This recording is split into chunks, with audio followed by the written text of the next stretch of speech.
My name is Mathieu Beausoleil, and although I'm not a classically trained chef, my passion for cooking and refined palate have earned me great respect in the culinary industry. Join me as I taste my way around the world, one bite at a time. This is Taking a Bite, Ottawa.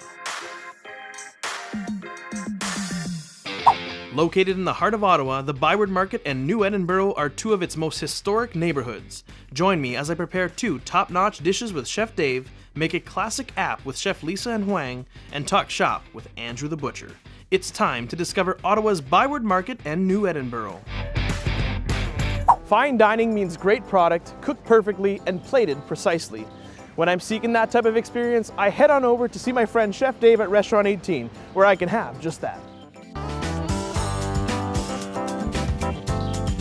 Hey Dave, how you doing? Fantastic, how are you? Awesome. So, what are we going to be doing today? So we're going to be doing two dishes today. Okay. First one we're going to be starting off is the octopus. Okay. So what we have right now, Pacific octopus, it's just been lightly rubbed down with some salt. Okay. We're going to go through the blanching process. So I'm going to get you to grab the octopus. All right. Got a little bowl so we don't go drippy droppy anywhere. Drippy droppy So octopus. I've tied a nice little noose to it. So what you're going to do is you have a nice boiling Nice pot and of water. slimy. Nice and slimy, yes. So we're going to dip this into the hot Dip water? it all in one motion, slowly in. So what we're doing here is we're just sort of lightly blanching the octopus, just to help the tentacles from really seizing up. So we're gonna go into the hot water, into the cold water. We're gonna do that 3 times. So I'm gonna take the octopus, bring it over to the cutting board, and what we'll do is we'll lob off the tentacles.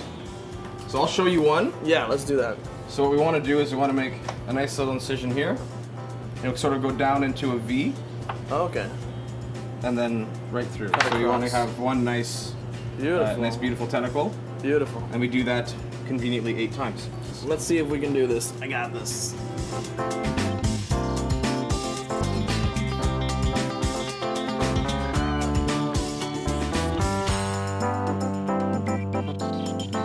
Look at that. Not too much curl because of the tempering. Awesome. It's good. That's exactly it. We're doing okay. That's good. And that's good enough for the dish we're about to make. All right. And so the next step we're going to do is we're actually going to take the octopus tentacles. We're going to throw them into a vacuum bag with some olive oil and some garlic and thyme.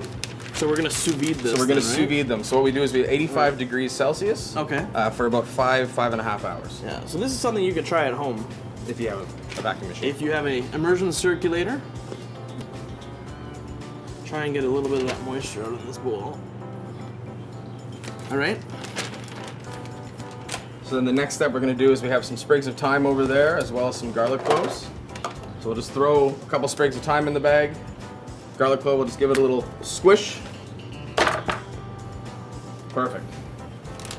And then I got a little bit of olive oil here as well. So we're just going to add just a little bit into the bag. All right. And then from there we just vacuum seal it, throw it in the water bath, and while that's going, we're going to start making the sauce for the horseradish buttermilk dressing that's going to go on the bottom of the plate. Awesome. Let's do it. So this right here, we have a combination of creme fraiche, some buttermilk that we have, some fresh herbs, and the last thing we're going to do is add freshly grated horseradish to it. That's perfect. We'll give that a little shake, get everything off. Just give that a quick little stir, and then we're done with that. The horseradish is really good. We want to add that that rich, that peppery flavor when we're With that fresh sour, add that heat, right? yeah. You got a lot of That's fat. gonna be You need sort of something to help cut through that dish. Cool. That's it for the dressing. Now we're going to jump into, I guess, going over how we do our sauerkraut for this dish. Perfect. Let's do it. So what we do with this is red cabbage. Right. We do about a tablespoon of salt per head of cabbage, depending on the size of the cabbage. All right. We massage it up really, really good with our hands. Make sure it's fully covered with some liquid. Right. And then we let it ferment in the back for about a week and a half. Nice. So that's gonna give it obviously some bite texture and yeah, some acidity, right? It's nice because with using the red cabbage, it gets a beautiful color. B, it has a really great texture. Yeah. The last thing that we add into that is some toasted caraway seeds. Yeah. Hasn't been left to ferment as long as other sauerkrauts might be, where Right. it gets a little bit soft and mushy. So it Right. still has sort of the texture of a coleslaw. Cool. Well, when you're doing fine dining, plating's very important. So adding some color to your plate, not a bad idea. Yeah. Next thing we're going to get into is the ox tongue pastrami. Okay. So this is what we've done: is we brined our ox tongue for about a week, and then smoked it for 12 hours. So we're talking like smoked meat tongue. Smoked beef tongue, yeah. So it's basically Nice. like you would any sort of pastrami, like you would normally either do a brisket or an inside round or whatever Yep. it might be. So I'll get you to slice into it. The one thing that's amazing about the ox tongue is it's got an insane amount of marbling. It almost looks like Wagyu beef when you slice into it. So I'll get you to grab my All right. knife. Let's try this. We're gonna have to do a couple nice slices for our show plates.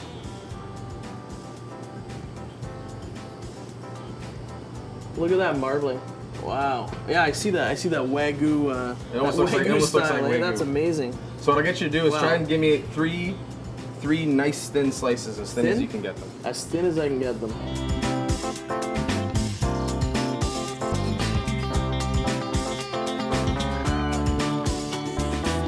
So the octopus is perfectly sous vide. Next step, we're gonna throw it into the bowl. Okay. Lightly dress it with a little bit of olive oil, and then hit it with a little bit of salt, and then we'll take it over to the grill and we'll char it up on the grill.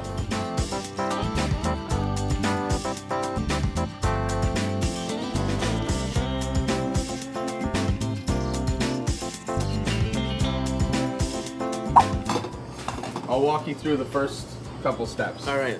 So first thing we're gonna put down on the bottom of the plate is that horseradish buttermilk dressing that we finished up. So we're gonna do a nice little bed of this. You want to have a liberal amount of it because it sort of acts as the dressing for the whole dish. And we're gonna add our potatoes, lightly tossed with what we're calling garsely oil. So it's garlic and parsley. Perfect. So we're gonna add a handful of these down on the bottom of the plate. All right. Next step that we have is our sauerkraut. They said it's been fortified with some caraway seeds to kind of pair up well with the pastrami. Nice. Obviously that color again. That color makes the plate that much better. And then we have some of our ox tongue. Just kind of tear it into some pieces. We'll add that as a last little bit of garnish. And then last but not least, we have our nice octopus tentacles. All right, let's do this.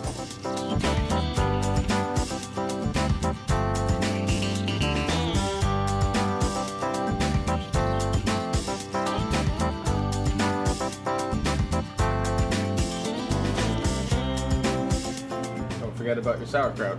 I forgot about the sauerkraut, didn't I? Dang. All right. Fired. Oh! It's my first day on the job, boss. And then we'll put on the last piece of grilled tentacle. Just like that. Here we go. All right. Perfect. Not bad. Not too shabby. Not bad. Might We'll have to clean up bring the you in. plate. Hey, I might have to bring you in for a stash one day. Well, you know, What are you doing tonight? I'm game.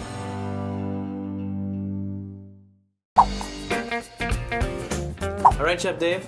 We're at dish number 2. Dish number 2. This is something I am super excited about. So what we've done with our lamb dish, it's a duo of lamb. Okay. We really wanted to focus on bringing in the whole animal. Yeah, that's awesome. Preparing the tender cuts accordingly, whether it be the rack or the saddle or even some cuts from the legs, and then taking the tougher cuts, braising them down. So in this dish, That's great, yeah. This dish is a take on the classic lamb navarin. It's a Okay. classic French stew. Yep. So we have on the plate is we have a combination of braised and some tender cuts. Nice, The nice. cuts that I have here, we've got the loin that we've taken off the rack. Okay. as So that's well- like that regular, the rack that everybody knows, right? Yeah, That exactly. rack The one that of like lamb. you go to a restaurant, you order a rack of lamb. Well, it's for us. We sort of wanted to make sure that we could do justice to the whole animal. Beautiful, The lambs yeah. that we're getting are all from within about an hour of Ottawa. That's awesome. Some of the ways that we prepare it differently. This one here is actually, if you take a nice look at that, we've got it's the loin portion that's been wrapped in the belly. Then we trussed it up so that we can sort of sear that off.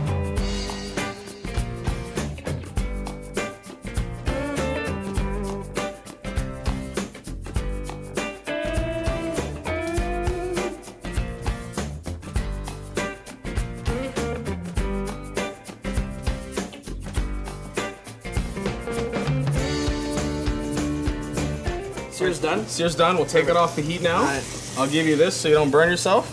We'll throw it into a nice hot oven just to finish off the roasting.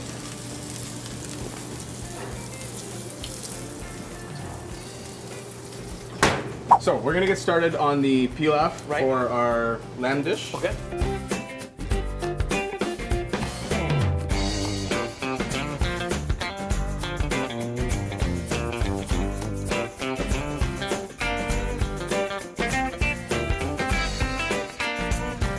So we're gonna start sweating these off. Perfect. So you got a pan here starting to warm up. Awesome. Okay. We'll get you to just scoop it all into the pan.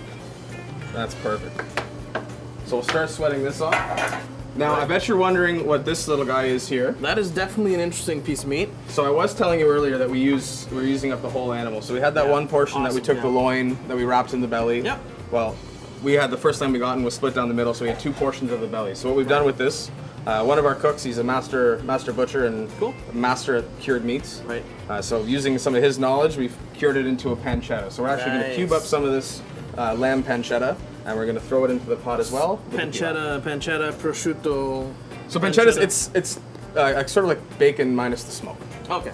So it's cured, except instead of going for a nice smoke, it's just hung to dry. You might see it traditionally, it's rolled up into a tube.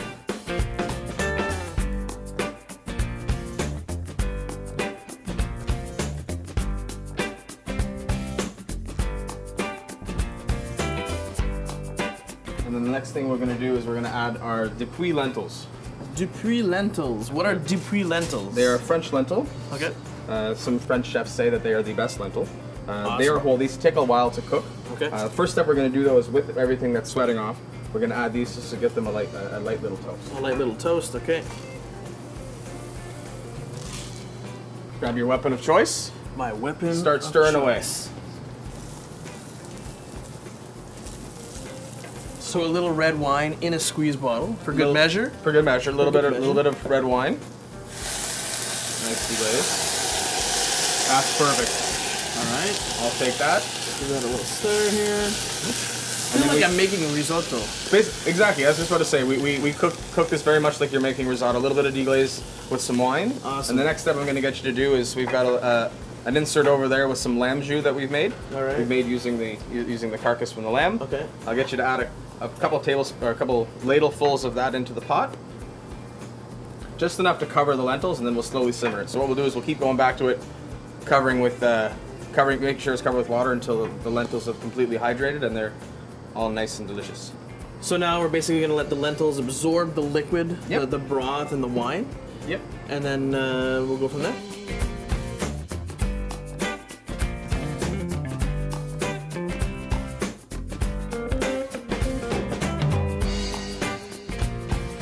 So we've now let our lamb rest. How long do we let it rest? The rule of thumb is typically you want to do half the amount of time it took you to cook. Perfect. So if it took you 8 minutes to cook, you want to rest it for at least 4 minutes. Awesome. For us, with our pickup times, we like to let it rest. The longer, the better. Yeah. You cut it into it too soon, you'll get blood sort of purging everywhere. You want on the those plate. juices to stay in the meat.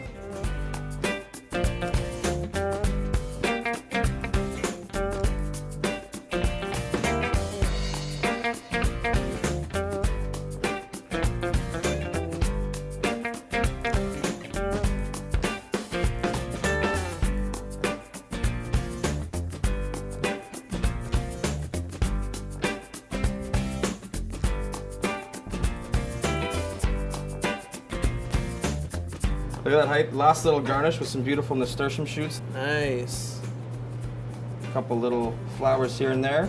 Trying to do everything in odd numbers, so one, three, 5 is kind of what we do. And there you go. There you have it. That's our lamb navre. Nice. All right. So now you expect me to do the same thing. Now you gotta repeat this.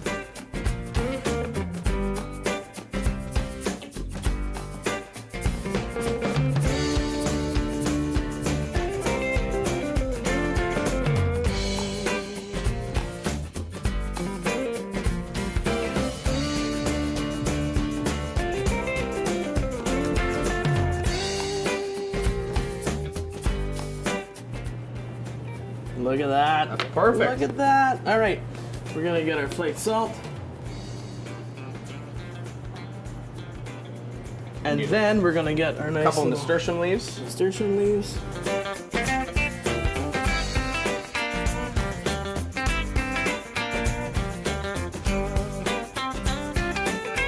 Like that. And voila. And there you go. Perfect. High five. Woo! I think I don't know. I think I did pretty good, Chef Dave. I think that's Chef Dave. That's right on there. Chef Dave. That's perfect. That's awesome. I like it.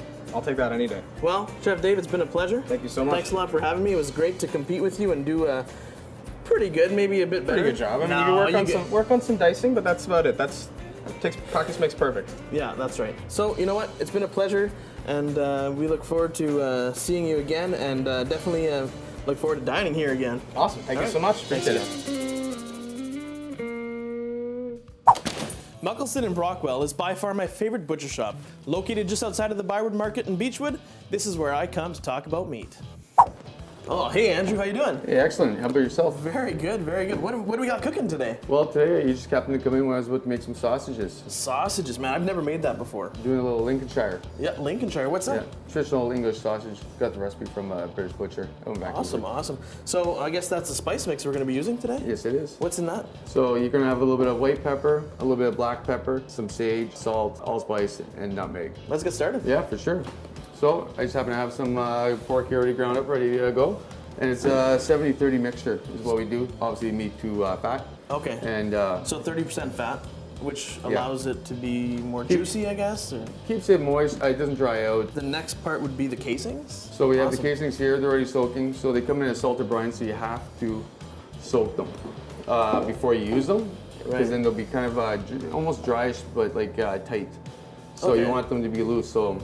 Oh, and those look like natural casings? Yes, they're the hog casings, yeah. Okay, so I mean, nowadays we see a lot of artificial casings on sausages, and what is the major difference between them? Well, I find using a real casing, you get a really good snap off it, right? So it doesn't break, it's easier stuff, it holds better, you know? Well, I mean, that's a big part of when you eat a sausage, you want it to have that snap, so that's awesome. Okay, cool, so let's get started. All right, so now you got the mixer right here. So you're going to just spread it out a bit. Do you want to go ahead and do this? Sure. Yeah. Do you want me to spread it out? Yeah, spread it all out a bit. All right. So I'm just going to grab a little bit of water. You're going to need to mix the spice. Sure. You just need about a cup of water. Just because we're doing about a 10-pound batch. So the cup of water is going to do exactly... Oh, it just helps the spice mixture really absorb into the meat, right? Okay. You want to work with it. You don't want clumps of dried spice. No, that makes sense. But you don't want to put too much water. Okay. So what is the next step then? So now I take the spice, dump it in with the water. All right. And then I'll just give it a good little mix. So now you're going to dump it in into the pork. You want to mix it in really well. You want to almost like knead the pork like dough.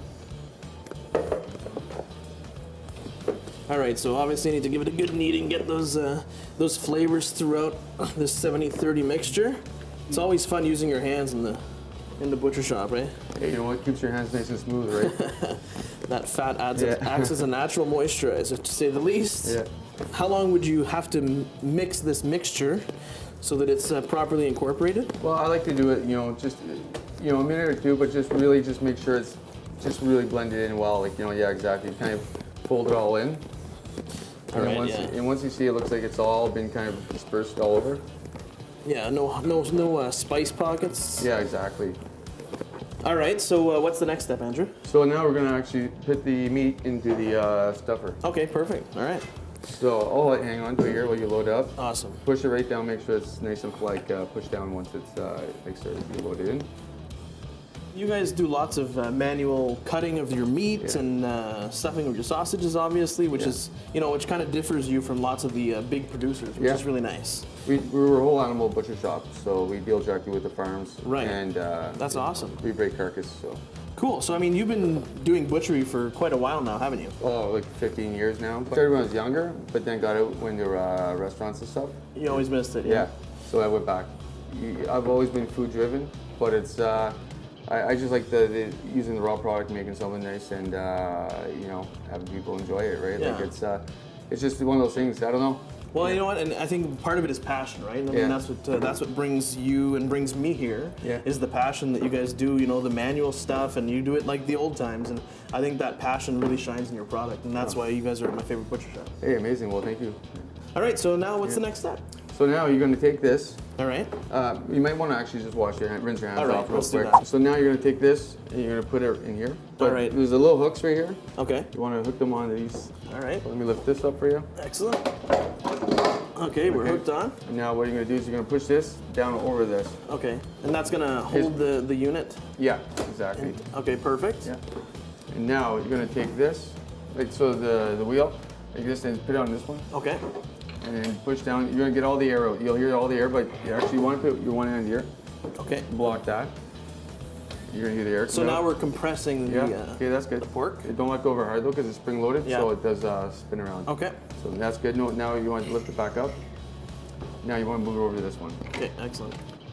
There you go. Now you're just going to want to start turning slowly, but you want to make sure, yeah, you still have your hand on the end. Okay. Just give it one more go to make sure the air comes all out. So we'll just take this. Yeah, take that. We'll make patties or something with that after a little. Yeah, that's good. Now you're going to want to grab the casing or the water, but you want to peel, just slide it right off of the that little quick sleeve. I guess these things are pretty durable, right? Yeah, oh yeah, definitely. So I don't need to worry to rip them. No, so that's good. Just put it in, just kind of shake it, just so it gets all the water hits it, so it's not as dry because it does. It comes from a salted brine. Right. Okay. So take that and just dip it in, get some water in. So the water runs through the whole casing, because then if it's too dry, it will it tears and stuff. It doesn't really come off. So that helps prevent that. Yeah. Okay. So now you're gonna just put that on the end. Oh man, I'm very excited to be doing this. I mean, never done this before. Oh, it's very exciting. It's fun stuff, you know. Yeah. We enjoy doing it. It's nice when you actually make a product yourself, like a sausage. It's completely different than the That's exciting. Some of the manufactured stuff. So I would just cut it off there then for now. Okay, so we're gonna stop. So take the knife. Yep. Just cut off right about here. Okay. So now what you do is I would just go like this first. Give it one more little turn. You know what? I'm gonna let you show me this time. How about we do that? Sure. So what I do is I go like this one more time. Again, get the rest of the air out. Yeah, again. because if you get a lot of air in it, it becomes it just blows up a bit. Yeah. And you don't want pockets in. So what I do. Excellent. So knotting it at the end obviously will mean that that's the last link. Yeah, this is like exactly. So okay. You just and that way then it stops the end from coming out. Yeah, because now we're going to be applying all the pressure to the casing. Yeah. So what I do is you don't hold it really tight. You just gotta kind of just guide hold it. it. Yeah, give it a little. Guiding it. Yeah, exactly. Just give it a little bit of just a little bit of pressure, and then you just go like this. Wow, look at that. That's. So I just go like that, and then.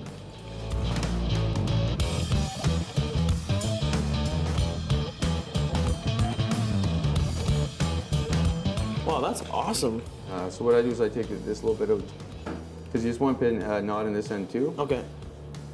So we're just ensuring that it's not going to bust out either end. Right, and then what you do after is you look for air bubbles in it first. Okay. And we have a little, it's like it's called a sausage poker, like it. Right. Just pokes. You just use it to poke the air out. That way, then because what happens if you're cooking it with the air pockets? Yep. Then all the grease kind of builds up in there, and you go eat it. It's like okay, and that's what happens when the meat snaps and then you burn yourself because you got all this pork fat. Exactly. All right. So I like to go like this first, just to make sure. So coil it up to check for air pockets. So this sausage here looks pretty good, but technically what I do is if there's an air pocket, you just give it a little poke. Okay. Just like that, and it takes all the air out, right? So that when you go to link it, doesn't have these little pockets of grease, right? So I guess that'll help it from exploding too when you're cooking the. It definitely. sausage? But you also don't want to be poking it when you're cooking it. So Okay. now, do you want to see the link now, or do you want to wait for the link after? Yeah, let's do a link. Okay. Let's do a link. It's it's a little. I'll show you the way we do it, but most people just twist it. Yeah. But I like to go like roughly about 6 inches. Okay, so you're marking it. Oh Yeah. wow. So I go like that, and I go 3, like that. But then. Wow. Okay. And so you have it like that. So you know, it's there's other ways of doing it, but 15 years of experience comes into play when you're trying to make sausage links. Apparently, you make a lot of sausage. Yeah, eventually this becomes natural. Yeah, exactly. So you're just gonna keep rotating it. Yeah, what I do is then you hang them after. You gotta let them hang for 24 hours. Okay. After, because then it's the air hits the casing, it dries up a bit more, so it doesn't. The ends don't open up when you cut them and stuff. Awesome. So after the 24 hours of resting, let's call it, they're ready to be. Yeah, put in the counter. Put in the counter. So you cut them at these points. Yeah. And then they're good to go. Yeah. So you want to give it a try? Oh, 15 years of experience. I ain't got that. I think I'm gonna have to pass. But you know, I have to ask you. I mean, being a food blogger and on social media, one of my most common questions is, can I go to a butcher, buy an affordable cut, especially beef, and have a great meal, right? So I mean, what would you suggest, or what are the offcuts that are, you know, a little bit more affordable but still offer amazing flavor? Cuts like skirt steak, stuff like that, where it's the price point, it might not be the as cheap, but what it is it's a thinner steak, but it's bigger piece. And I think the most important part when you're doing skirt steak is cooking it right. You don't want to overcook it because it'll be a little bit too tough. So it's cooking it to, that medium rare is really perfect. One of the things and one of the reasons I come here is for dry aged beef, right? It's not very common anymore. So you guys do dry aged beef, right? Oh yeah, definitely. So we have a rotation with our farm, our beef farm, and so when we receive it every week, but it's already been hung for 30 days minimum. Okay. So anywhere from 30 to 40 days, we already get it. Now, that's right when the flavors develop. It's ready to go when we get it. Right. But we do like to put another week or two. Yeah. So we can do maybe, some of this 50, 60 day age on it. Yeah. But after that, I think it's becoming a bit strong. Yeah, well actually, I've had up to 120 day dry aged beef, and I mean, it's almost, going close to like a Parmesan taste, which is not really that beef flavor that we seek. But that 60-day range is something that offers like an intense flavor, and that's the best part about dry aging. Yeah, well, I mean, I have to tell you, the community of Beechwood is really lucky to have a butcher shop like you. Oh, I can be happy to be here. They're very supportive, and it's just great people. It's like a small town, but in Ottawa. Awesome. Well, I'm looking forward to purchasing my next cut next week. Being an absolute foodie, I am constantly craving different types of cuisine. When I'm in the Byward Market and I'm looking for some quick eats, I head on over to see Huang and Chef Lisa at Asian Alley, where I can get some great Asian comfort food in style. Let's check it out. All right, Lisa, I'm really excited. We're gonna make your famous gyoza. You ready? You ready? Let's do this. So what's gonna go into these gyoza? Ground pork. Ground pork, okay. So that's something that they can just buy at the supermarket, right? If they were making this at home? Okay, excellent. And that's Chinese chive. So what's the difference between a Chinese chive and a regular chive? Chinese chive is more like a garlicky leek. Ah, garlicky leek. Okay, so that'll add a little bit of heat. Okay, black pepper. Okay. That's oyster sauce. Oyster sauce. Okay, that's interesting. So oyster sauce. Tell me a bit about oyster sauce. Oyster sauce is actually a brine that the oyster lives around, and from there they just concentrate the flavor and seasoning to get a little bit more umami out of whatever. Umami. This is umami, the root of umami. Cool. All right. So what else are we going to be using? A little bit salt, a little bit sugar. Okay. And soy Salt, sauce. sugar, soy sauce. And some Shaoxing wine. Okay, Shaoxing wine, Chinese cooking wine. Is that kind of like a sake or? It's still darker, a rice wine, and it's kind of like a darker sake. So does this help build that umami flavor? Yes, then? actually it does help build that umami flavor as well as giving the pork a cleaner taste. Okay, so it actually, okay, cool. All right, so that gives it like a cleaner taste. It brings out the nose, some scent, and maybe adds a bit of warmth, right, to your mouth? It does add slight warmth to your mouth, but most of the alcohol component of it gets cooked out. Right, okay, cool, all right. And fish sauce. Fish sauce is one of those sauces that so many people ask me, what is fish sauce? Is there actually fish in there? It's a fermented anchovy. Fermented anchovy. Fish sauce is fermented anchovy, huh? It's not one of the first things you want to go, I'm going to put this in my mouth, just like blue cheese. It has a strong flavor and a strong smell to it, but again, it's there because it builds on more layers of umami. Right, so basically it's part of different staging. There's different stages of umami. This is going to help elevate that umami flavor. You don't want to use too much. No, you just want just enough because the flavor can be overpowering. It's salty and strong, so you don't want to use too much of this to make it make the dish taste pretty much just like fish sauce. Ah, fresh ginger. Fresh ginger. Ginger is one of those roots that add a really good peppery flavor to your dishes. It's very common in Asian cuisine. Add some fresh chopped ginger to a stir fry, and it'll really kick that stir fry up a notch. You don't want some big pieces in gyoza. Gyoza has a nice little handheld pocket. You don't really want a big chunk or crunchy, but you do want that little bite. So, I mean, you'll get a little bit of a texture, which is really nice in the gyoza. Look at that. Look how small she's chopping that. That's really good. That's good technique. Because you don't want a little bit, when you bite into it, to pull out a string of ginger. That might be too much. Yeah. You want to distribute just enough so that you get that nose, you get that aroma, that spice kick, without having too much of a mouthfeel on ginger itself. So how do you guys base your mix to do your gyoza? Is it based on color or? For her, some of the saucing, she'll go by color because it's practice. Yeah. So she can recognize, okay, this is the type of tone and the color that should appear at this stage. So now we're gonna start combining all these ingredients. So we've got the pork and the ginger in there. Now we're adding black pepper. Okay, awesome. Sugar, So we got that sweet and salty going on, which is really key in a really perfect gyoza. Here goes the oyster sauce. Oh my God, I wish you guys could smell this right now. It's so good. The sweet and salty and the fish sauce all together just makes an amazing aroma. But don't stick your nose in the bottle of fish sauce because you will have an unpleasant surprise. Now we're adding the wine, the Chinese chives. Combine it by hand. Nothing better than mixing with your hands. Get a good feel of what you're mixing. So we need to knead the pork like a dough to get that good consistency so that when it's in the gyoza, it's nice and tight. She doesn't like to use starch in her in her fillers just because it gives you that aftertaste. That's rather good. use technique in the whole process than it aids. Well, I think that's one of the most important things, right? If you can use technique to deliver something without adding anything else, it's the most natural and the best eating, actually. Basically, the fibers are actually really congealing together to make a really uniform piece of meat, which is really good. Like cooking her style is a love-hate relationship where it's hard to repeat because she does it all by feel. So through time is the only way to acquire what knowledges and experience that she has. Whereas most of the time I prefer from a scientific background, everything measured out in proportion. But her portions are actually spot on every single time. She just has that feel. But again, a lot of chefs do. Lots of cultural food and cultural dishes. Our family members, our older family members that have been doing this for years, right? And it's taking that passion and putting it into the dish. And I think one of the most important things is when you're cooking is to cook with passion.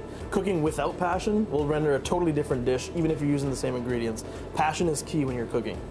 All right, Lisa, so now our hands are clean. Obviously, way better to make the actual gyoza. So what are we gonna be doing now? So these are a weight-based skin that can be purchased at pretty much any grocery store. They are what you're gonna be wrapping your gyoza meat around. Very important, and there's a bit of technique here, which they're gonna show us, and then I'm gonna give it a shot myself. So I guess, could you make these skins at home yourself if you wanted to? You Or is can. it complicated? But there's not really a lot of advantages to doing so, Okay. especially when other people or other vendors are producing it more efficiently and consistently. Right. These Yeah, are actually consistency. produced in Canada. Right. Okay. So they're a Canadian product, and obviously producing this at home could be a bit of a challenge. And consistency is obviously key when you're making products like this. All right. So we're gonna take out these skins. So now you're gonna take a spoon and I guess just scoop out a portion of the pork. So a scoop in the center. I gotta take some pointers because I'm gonna be doing this next. Dip some water around. Water around the edge, which is gonna help seal it when we pinch it. The water adds a bit of a glue texture to make that dough stick together. Don't overfill because you have to piece them together. Right. Okay. And this hand goes like this. Oh. Crimping, crimping, crimping, crimping, crimping, and pushing. Oh, look at that. Lisa, how am I gonna do this? Look at that. I guess it's my time to shine. Let's do this.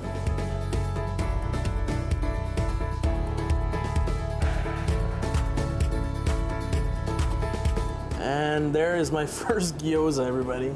I don't know, it's not that bad. Let's see. Okay, yours is better, but it's my first kick at the can. Not bad. What do you guys think? This is mine. Actually, that's pretty good for the first kick of the can. Pretty good for my first try. All right, so let's stuff the rest of these and then we'll Yeah. cook them up. All right, so what are we gonna do? Canola oil, all right.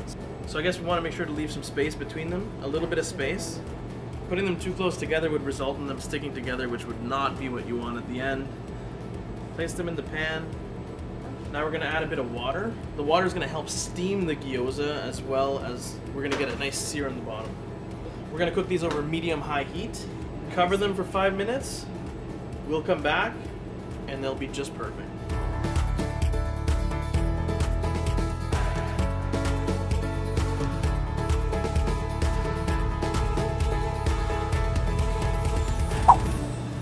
Look at that beautiful brown. That's amazing. Huang, Lisa, thank you very much for having me today. I think it's been quite obvious that these amazing delicacies and apps that you can make at home are made just perfectly here. I think we should try one of these. Let's do it. Cheers. Cheers.